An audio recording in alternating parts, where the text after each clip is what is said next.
What's up, everyone? So, as you can see here, got some fried chicken, and this combination I would never think of, but honestly, fried chicken goes with everything. So, right here, we got some fried chicken and some pad thai. You can't really see the pad thai on the side, but as I make my way eating the chicken, I'm sure you'll see it later on. So, the food I got it from is the restaurant called Farmhouse Thai Cuisine, I believe. Yes, Farmhouse Thai Kitchen, along those lines. So it's located in San Francisco, and I remember I took my dad. I think it was Father's Day, or I think it was his birthday sometime last year of some sort. You had to make a reservation for this place, and yeah, the Thai food is a little bit more pricey, but it's very high quality. The food's delicious there. So uh, let's get into it. Let's try this chicken right here. Feel like this chicken might go along with like a little nice sauce on the side, but just eat fried chicken by itself sometimes. Let's go. Oh, one more thing. Got a little citrus flavor with the lime on top. Oh, chicken too. Let me use both limes right here. And then actually recently, yesterday night, I believe Avengers Infinity War was on TNT, and I actually ended up rewatching like the later. It was almost over, but then my family was like, you know what? They forgot what happened in Avengers Endgame, so we watched that, rewatched that as well. And I forgot how long Endgame was. I believe it was like around 3 hours or so. But the first time I watched Endgame, I thought it was okay, but the second time coming around, I actually even enjoyed it a little bit more. So I'm not gonna get too much into about Avengers Endgame. There's I think 3 other movies before Endgame, including Infinity War. I had the Marvel series. Like I feel like they're killing the superhero game. I'm not really a big fan of the DC comic movies. They're okay to me, except for like the Dark Knight and some Batman movies as well. But no, as far as I can tell, I think the Marvel franchise is blowing everything out of the water for sure.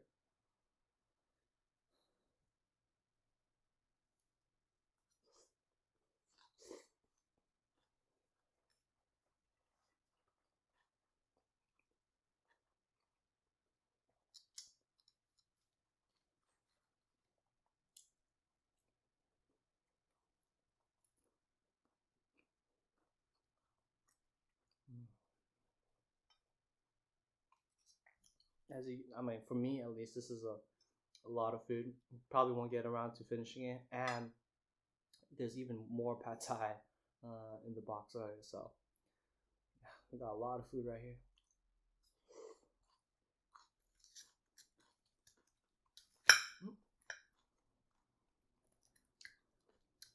I think with fried chicken by itself is good, but I wish they had like some sweet chili sauce on the side to dip in. I think that would be the Thai sweet chili sauce specifically would be a nice addition for the fried chicken.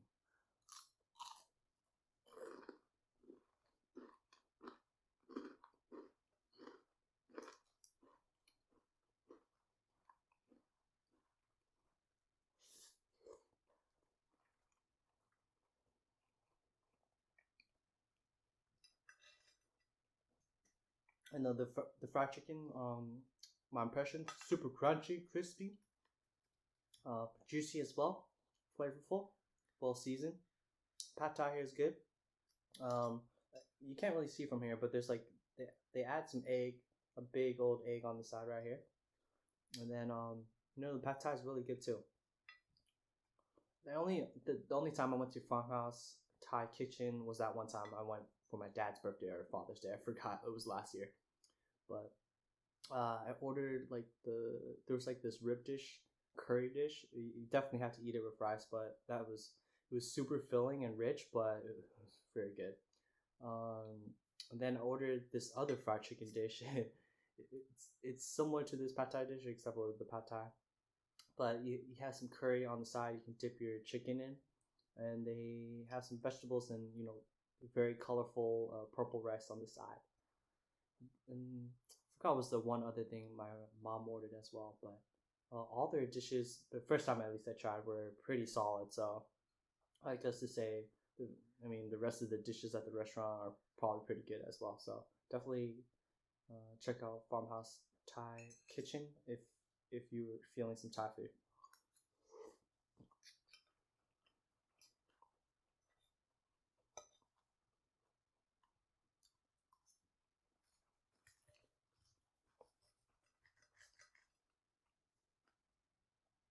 And then right here, there's no bones in this chicken. It's all meat. Give you two pieces of chicken, which I'm really surprised. That's a lot. But usually places would maybe give you one, right?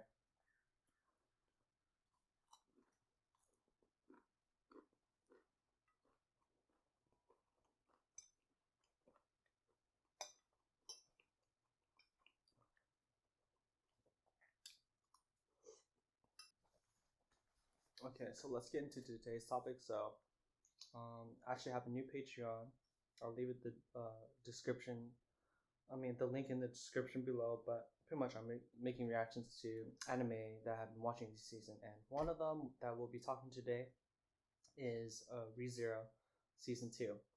So I'll be I didn't film a reaction for the first episode. I forgot to do that, but the second episode reaction is on there.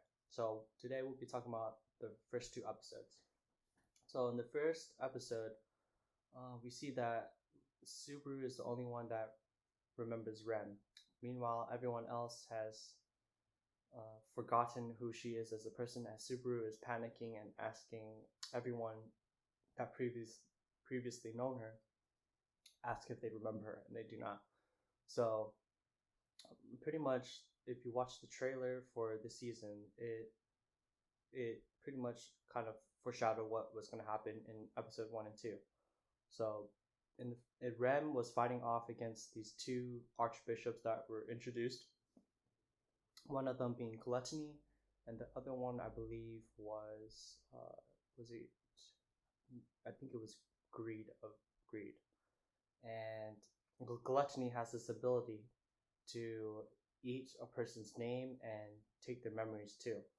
So Rem, after the battle between these two individuals who she had no chance against, Gluttony took away her memories and her name. So while doing both of these things, the people would around Rem before who previously known her would have no recollection of her. And once I think Gluttony takes of their enemies' memories, then Rem is an empty shell. She at this point in time she's completely knocked out. Seems like she's a lifeless soul and she cannot wake up. And then during the midst of this battle, Krush was also involved as well. But Gluttony didn't take everything from Krush. I believe Gluttony only took away the memories from her, so she has no recollection of who she was. So we're gonna that's pretty much what transpired in episode 1. Now let's talk about what happened in episode 2. So Subaru and Amelia want to head back to the mansion, and they think it seems awfully quiet. And upon arriving, they see a familiar face, and we get introduced to this character known as Frederica. So pretty much she was the maid that was working at the mansion before Subaru came into the picture. And she said that she came upon the request of Ram, who wanted her help around the mansion to clean up and take care of it. So later on, she talks with Subaru and Amelia one-on-one. But now Subaru meets the Beatrice, the caretaker of the library, and he kind of asks her, what is Rosewall thinking right now? I believe they know that where he is, he's at the sanctuary, and Frederica told Subaru that Beatrice would be the one person that would know what Rosewall's thinking. And Subaru also brings out the Gospel, which is the forbidden book of the witch's cult, and some things are aligning up right now. So Beatrice says that all your answers regarding Rosewall's intentions, the witch's cult, the Gospel, and all that will be found at the sanctuary. Now, this is somewhat kind of foreshadowing that Roswell might be involved in the witch's cult. I don't know, but he looks like a evil character in my opinion. Right when I first uh, saw him in the first season, and then while editing my reaction video for episode 2, I noticed something different. I picked up something watching it from the second time. So I believe the Archbishop that Subaru defeated in the first season I think it was Beetlejuice or something along those lines. The name. Subaru told Beatrice that he defeated Beetlejuice, and right after that, Beatrice kind of acted a little strange. She said, "Goose, you have left me too." So I believe Beatrice may have been involved with the witch's cult as well, and she knew who the Beetlejuice was before. So there's a lot to pick up here. When you watch something the second time, you definitely pick up more things, right? Let me get a quick sip right here.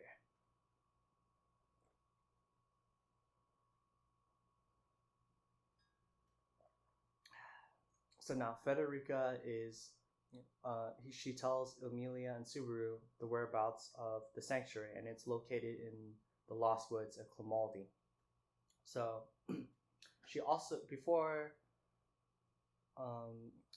they depart, she tells them about the whereabouts, as well as not to forget this name named Garfield. I believe this person will hold some importance later on as they make their journey to the forest.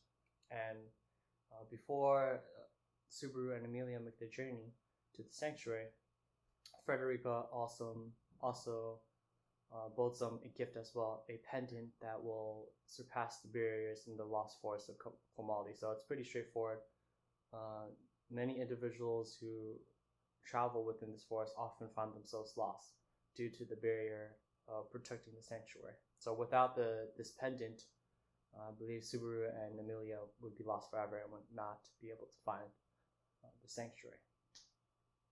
Okay, so let's get some more to eat. As you can see here, still a lot of food. I'm getting there already. So, it's a lot of food here. Definitely, it's okay. I'll save this for dinner or some other meal.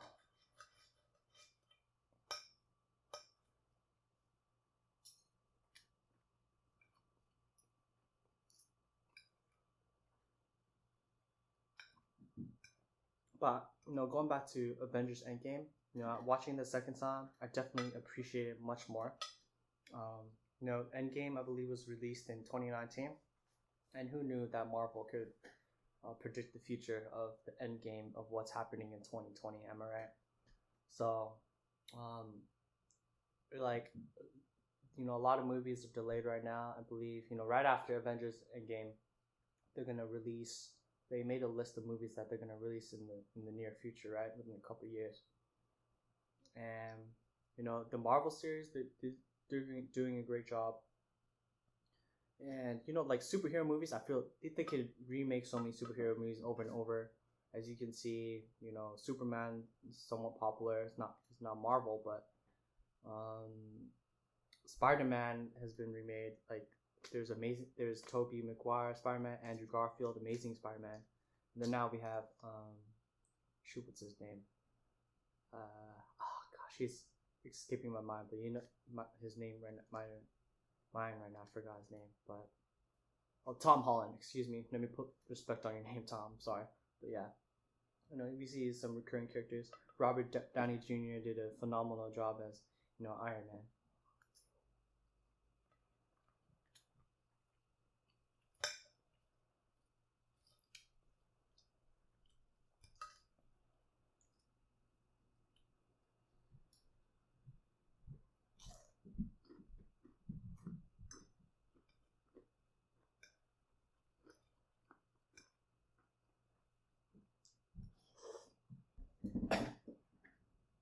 Okay, as right after Frederica sent Subaru and Emilia off, tell them the location of the sanctuary, She made a little comment in there saying, "I just did as Master said." So I'm not sure who this master she's referring to. I'm presuming it's Rosewall, who she previously worked for as her boss, leading Subaru and Emilia to the sanctuary. Now, Emilia informs Subaru that she has been calling out to Puck, but he has not been responding. And she says that this happens sometimes during the course of a year. There's occasions when Puck will not come out, but Emilia says no worries. I've made other contracts with other spirits. So, so now, upon arriving in the Maldi woods, Emilia's pendant starts glowing, and now, and now Emilia is knocked out, while Subaru finds himself transported to an area where it seems to be the sanctuary. So once he's transported, he's greeted by some elf, I believe, and this elf leads him to the sanctuary. So before entering the sanctuary, I called it right on the spot when I was watching it. I feel like, is this the spot? Is this the point where we saw in the trailer where Subaru meets the Witch of Greed? And I called it right there.